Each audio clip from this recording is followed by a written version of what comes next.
It's not a far stretch to see how boxers are amongst the fittest athletes in any sport. But what can boxing teach us about living our best life? On episode 724 of the 40 Plus Fitness podcast, we meet Jolie Glassman and discuss her book, 101 Rules for Being the Champion of Your Own Life. Life according to the rules of boxing. Welcome to the 40 Plus Fitness podcast, the largest and longest running health and fitness podcast dedicated to people over 40. Whether you're looking to lose weight, get stronger, or improve your health and age better, this podcast is for you. I'm your host, Coach Allan, an online health and fitness coach and author of the Wellness Roadmap. Each week, we dive into practical tips, expert advice, and inspiring stories to help you take control of your health and fitness.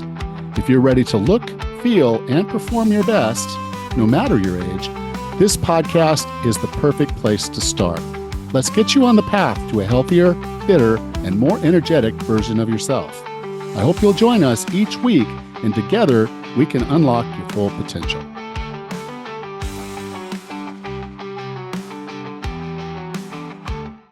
Hello, and welcome to another episode of the 40 Plus Fitness Podcast. I'm your host, Coach Allan. Really glad that you're here. I'm back in Bocas. I think I told you that last week, and I'm just starting to get my routines back into a workable order. I've been gone for like 11 months, so everything is in disarray here as far as getting myself organized, all the things that I had built. Basically built another studio back up in the United States so I could record the podcast. I've got to figure out where to put that in this office. There's not that much space. So I'm a little disorganized right now, but I'm getting there. I'm getting there. So I feel really good. Happy to be back in Bocas. This is where I belong. And I'm really glad that I'm here. Now, before we jump into this interview with Jolie, I'm going to break a rule. Okay. We're not supposed to ask you to do things before we've given you something like an episode. But if you haven't left a rating and review for this podcast, would you take one moment right now and do that in the app you're listening to this? It really makes a difference how people can find the show and know that it's for them. And I really, really appreciate it if you would. So please just take 1 minute right now, pause this, and go leave a rating and review for the show. Thank you. Our guest today is a real talk, real results mindset trainer, mentor, and coach with over 30 years of experience in motivating, inspiring, and transforming tens of thousands of lives. She magically and radically helps passionate, strong, health is wealth conscious, yearning parents, leaders, difference makers, and change agents to inspire, transform, and communicate most effectively while honoring their own power and being fully self-expressed in coming from a place of love. She says that you can create a win-win, honoring yourself first and then in honoring the world around you. She teaches others to be their own hero and to know that they are the one they have been waiting for. She believes strength and confidence is where it's at, and self-care is our superpower. She is passionate about balance, strength, and flexibility in mind, body, spirit, and community, and fun for all through movement, as movement is medicine. With no further ado, here's Jolie Glassman. Jolie, welcome to 40 Plus Fitness. I'm excited. Thank you. Good. So the name of your book is called 100 Rules for Being the Champion of Your Life. Life according to the rules of boxing. And I think I've talked about CrossFit, and I've talked about rucking, and I've talked about a lot of different things. Don't think I've ever talked about boxing. Missing out. It's the best sport in the world. Okay, I'm not going to argue with you other than, again, some people getting hit in the face is not their favorite thing. But that said, I agree. They're amongst the best athletes in the world, and if you can get in a ring and go for 3 minutes, you're doing something. So, right. That's why it's the best sport in the world, because the goal is to not get hit. The goal is to not get hit and to keep doing that for at least 3 minutes at a go. And you don't get much of a break between each of those 3-minute rounds. So It is in fact a very intense training, even if you're just doing it like a boxer. I'm not going to say boxer size because what you do is a lot more serious than Training of a boxer. yeah. So if you're training and, yeah, you got the pads and you're not, actually getting concussions, it can be quite a good way to go for getting yourself in the best shape of your life. Yeah, I own my gym almost 30 years. So it's a boxing gym, and our slogans, you don't have to be a boxer to train like one. So we train you like a boxer. So I've been teaching people the metaphor and being a boxer in their own life. Never do I want someone to be a professional boxer, but I want people to learn the right way, because the value of learning how to put your whole body and every pound behind everything you do makes you really strong. And strong is the best feeling in the world. Yeah. Well, I think a lot of us will sit there and we'll watch a fight and think, "Oh, that looks easy." We'll just go in there and punch them in the face, and they'll knock out, and then we'll win and be a champion and a professional athlete all of a sudden. But I think when they see the punches thrown and punches landed, they probably don't think that, because you'll see like a round. I mean, it'll be like 80 punches thrown, 70 landed. You're like, what? 70 landed? It's like, how do you take 2 landed? yeah, it's quick and it's hard and it's a lot of work. So, right, imagine being that in life, right? Going through the eye of the needle, seeing everything, bobbing and weaving, sticking and moving, not getting hit by what's getting thrown at you, training to be the best, being the champion of your life. All those rules to becoming a champion boxer is a champion in life. Yeah. And I think that's kind of the thing. So I wanted to start with this because one of the areas that a lot of folk we skip, a lot of people like to skip this first step when it comes to doing pretty much anything in life. And that's about mindset. And the way you call this rule was mindset is everything. What number is that? Oh, geez. Great. Oh, do you know? Great question. Give me just Well, one. I tell people here I could find it, but I always, here, I just found it. 33. It's 33, rule number 3382. It's funny. I should have said everything's everything, right? Because it's like nothing matters and everything matters. And I constantly wanted to say, this is the most important rule. And this is the most important rule, because you couldn't have a recipe where you take the tomato sauce out and all of a sudden it's a good spaghetti. You need all of it. So all of it matters. And I'm an early childhood development teacher from almost 40 years ago. So I do phonics versus whole language. So it's the parts matter and the whole matters. It's everything matters. So people say, oh, you're a fitness instructor. Oh, you're a wellness instructor. Oh, you need all of it.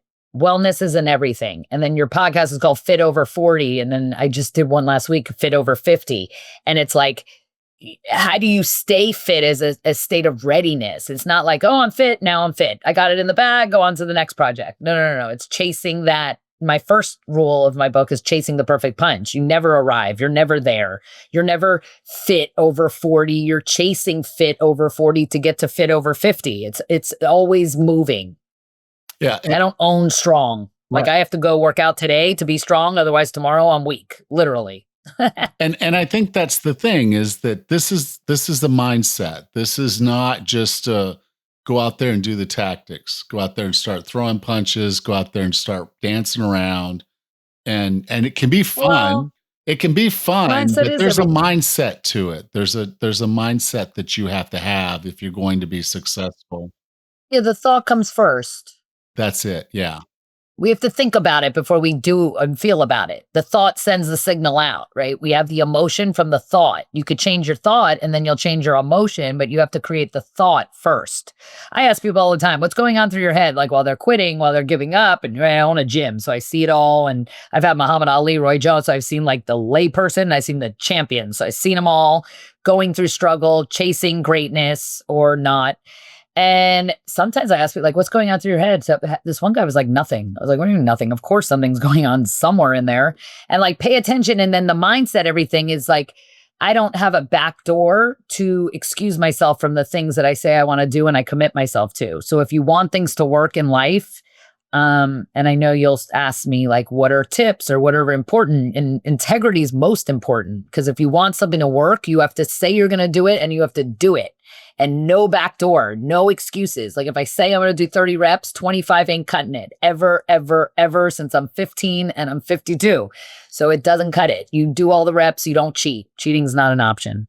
Yeah. Now, the next one I want to talk about is number 9.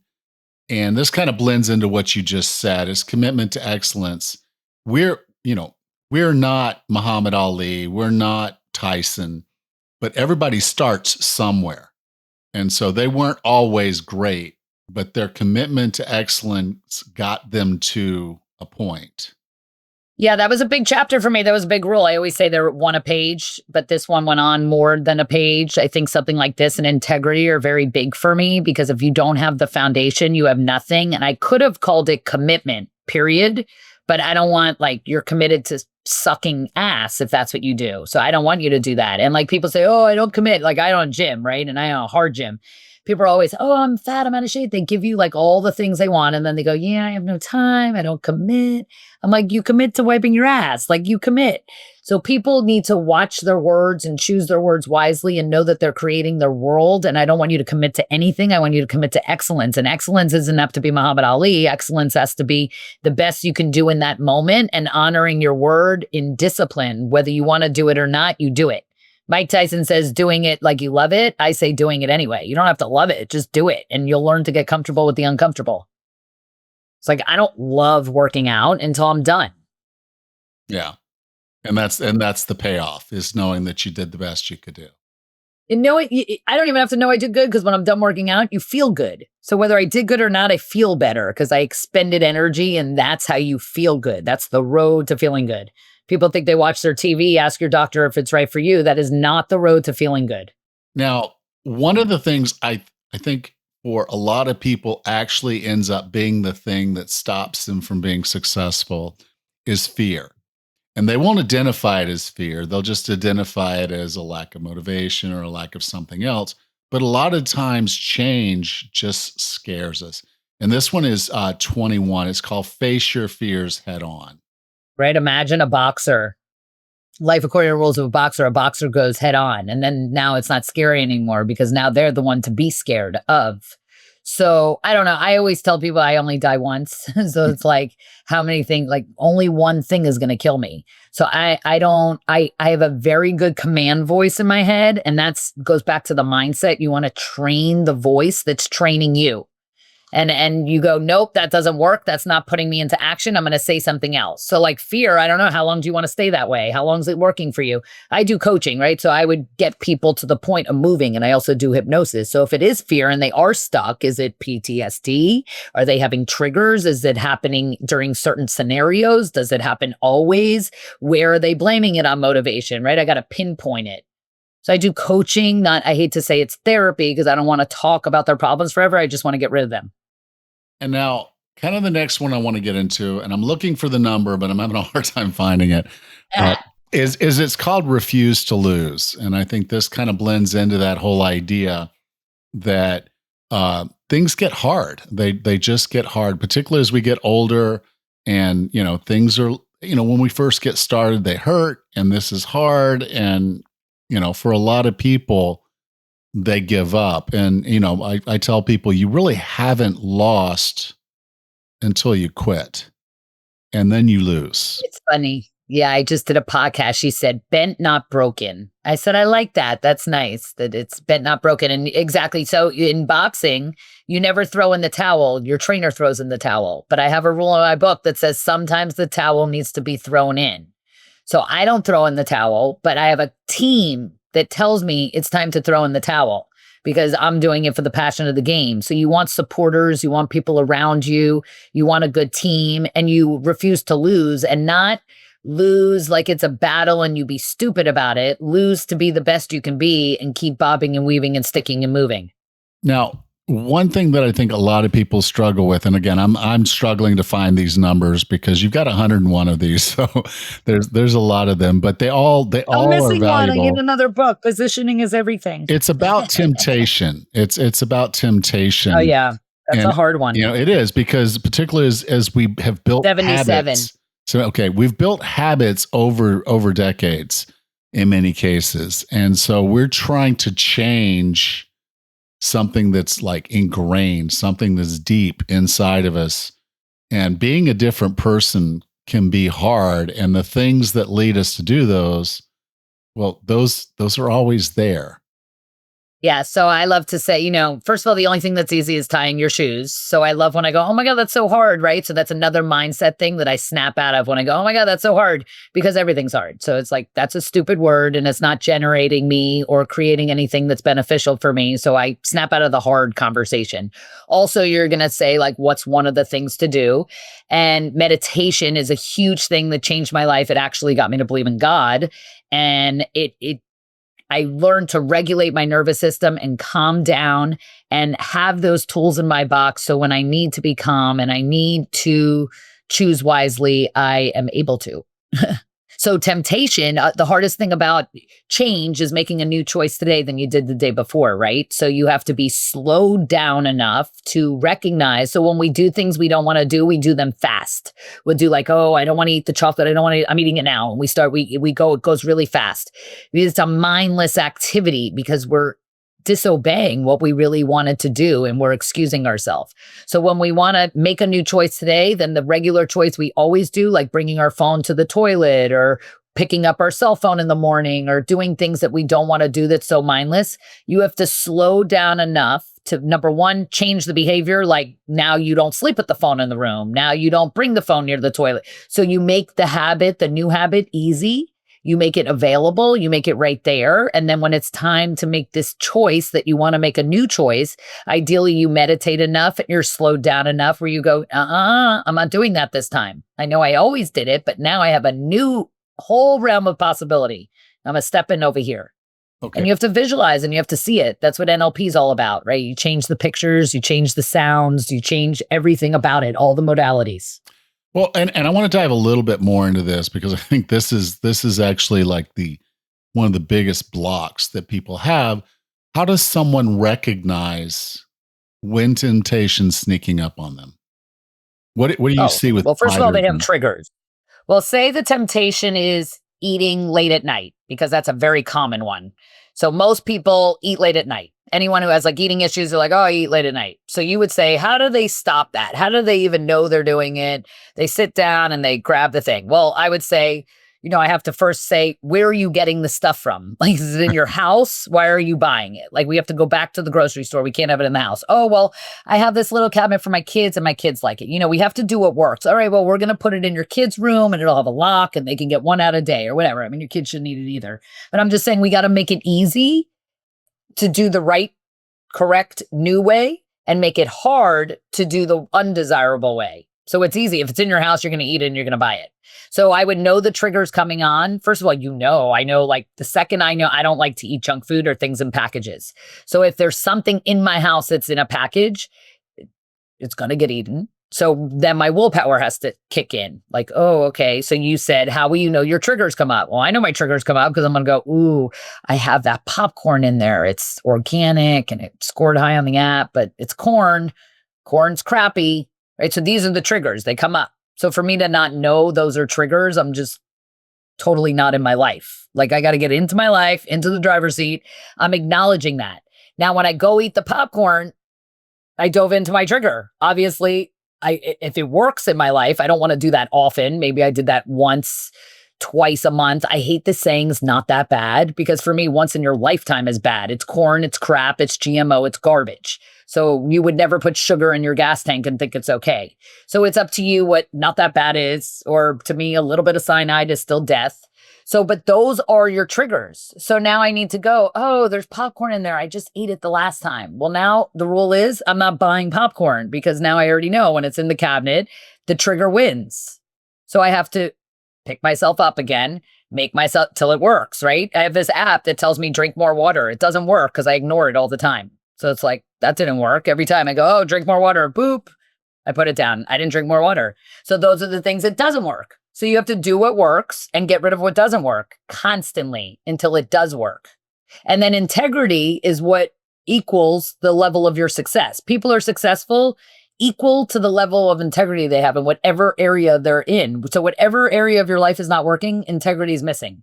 So if your diet's not working, integrity is missing. You're saying, I'm going to eat well, I'm not going to eat at night, and you are. If your relationship's not working, you're saying, oh my God, I'm so miserable, and you stay. Oh my God, I love him so much, and you talk shit about him.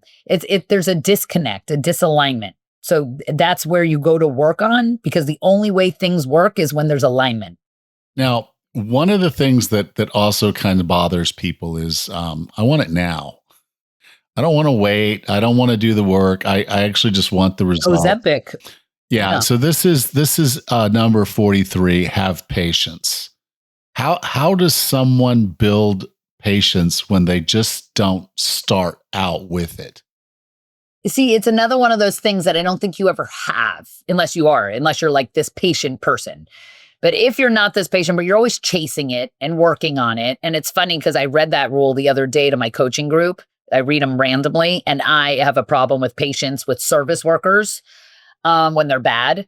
And I read it and I realized it impacted me again because I was like, oh, you have to have patience with yourself to have patience with others. So I realized in my own words of wisdom that I was like, Jolie, you're not patient with yourself. I want it now. I want to I wasn't good enough. I didn't get it good enough. I'm a very overachiever. So when I heard that line, I was like, oh, okay, right. Everything's a teacher ideally for us.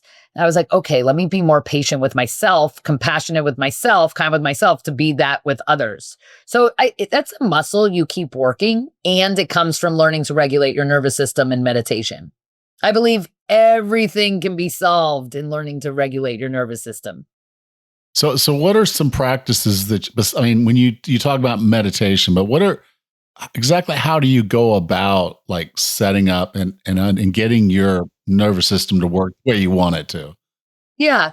So my whole life, I'm super high strung. I own boxing and fighting, and my brand is called Insane Energy. I have insane energy. I can make you wired if you're sleeping. I will wake you up and you will feel energetic just by being in my presence. So it was very hard to calm me down. And I had a really bad motorcycle accident, and I went and I was supposed to have fusion surgery. I didn't want the surgery. So I healed with no drugs and no meds. And I went to this lady, I was doing decompression, and she was like, honey, I was crying in her office.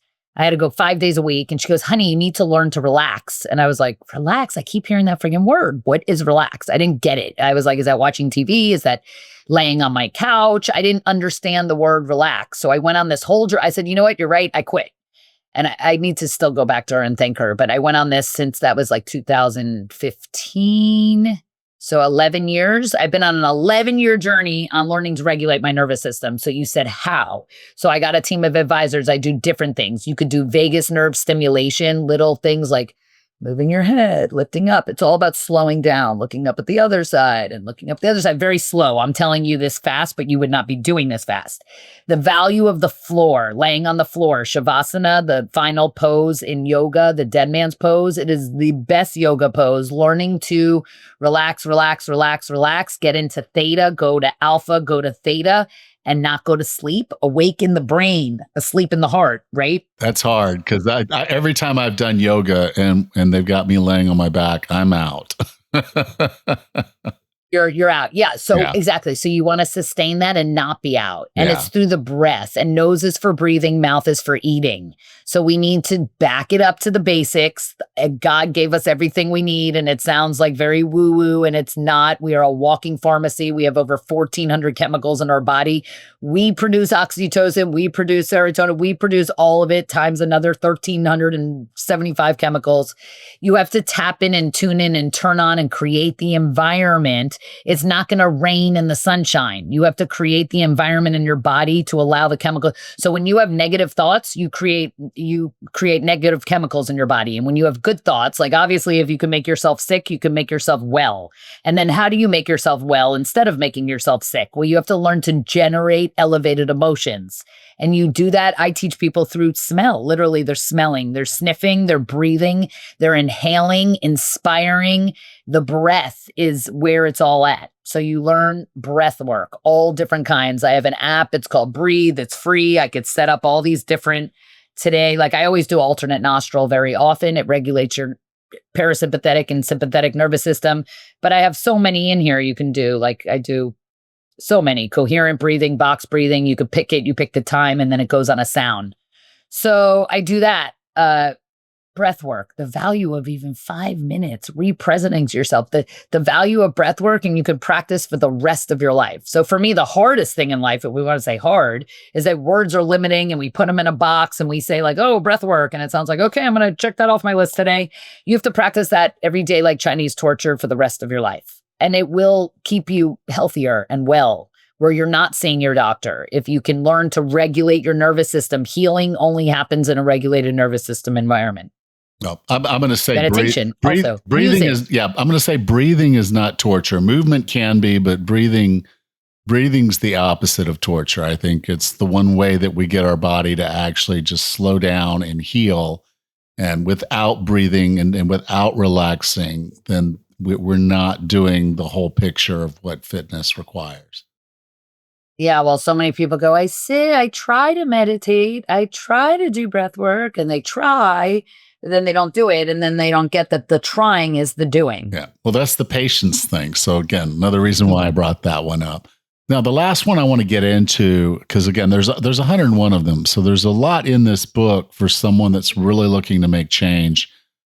These are going to resonate with you, and I happen to read the book all the way straight through. But I really think kind of a better way to actually go through this book is maybe do that the first time and then literally just say, I'm going to go through one, a week or one every day.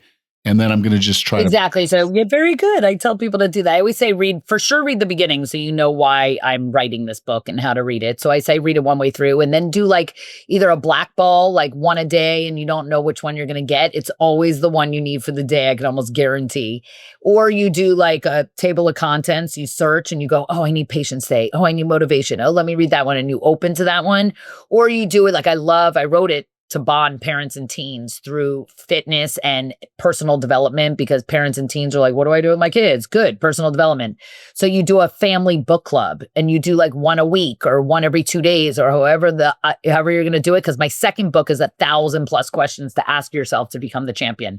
So it's a workbook and it goes with the first book. So it's the questions you would ask yourself to become the champion of your own life. So it's a really good family book club. Like so many people are like Bible, self-improvement in lay terminology. Now, before we wrap up on the book, there is one last thing I want to get into. And the reason I think this is so important is so many people think I'll just do it on my own. I got this. I don't need anything but just to do the things I know to do. But even the best in the world have a team. They have a coach. They have someone there to make sure they have a cut guy, and they have this guy and they have that guy. They walk out with an entourage of people to help them. And this is number 90, and it's hire and have a coach. Why is that so important? If you want to be the best at something, there's a lot of people at the top. And you might think you're doing the best and having all your cards in a row, but to be an anomaly, you got to act like one. And the people at the top have coaches. And we all have blind spots. We can't see everything. And if your life is working perfectly and exactly the way you want, and there's no areas you want to elevate, then perfect, don't have one. But if there's any area of your life that's not working as well as you'd like it to, and it hasn't been, like I do a bunch of people to quit smoking vape, like quick, fast. It's like those are inconveniences sucking up your energy and time and health and life that doesn't need to happen. And it's definitely not happening on your own. So yes, you need a coach to elevate. Excellent. So Jolie, I define wellness as being the healthiest, fittest, and happiest you can be. What are 3 strategies or tactics to get and stay well? Having a morning routine and a night routine that's so kick-ass, because the ends justify the means. And if you don't start right, you're not going to have a good day. It's just not going to be great. And it's going to be very hard to generate yourself. So make time for yourself. You first, then the world around you. That's like on an airplane. You put the oxygen on you first. So get clear on that. Another thing would be diet, because how you eat is how you feel, and how you feel is going to be how you think, and they go together. How you think is how you feel is how you think. Get all the labels out. If it's a publicly traded company, Heinz, Dunkin', all of that, everything you've seen since you were 12, get rid of it. Don't buy it. Stouffer's, garbage, package, none of that.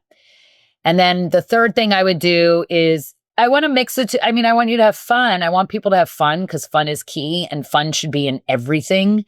And service, fun, service, your legacy, your fun should be your service. People always go, oh, you're going to work? Like, I'm so blessed. I don't have a distinction between fun and play and work. My work is like, I own the best health club ever. It's disco lights. It's healthy. It's fit. It's strong. It's energetic.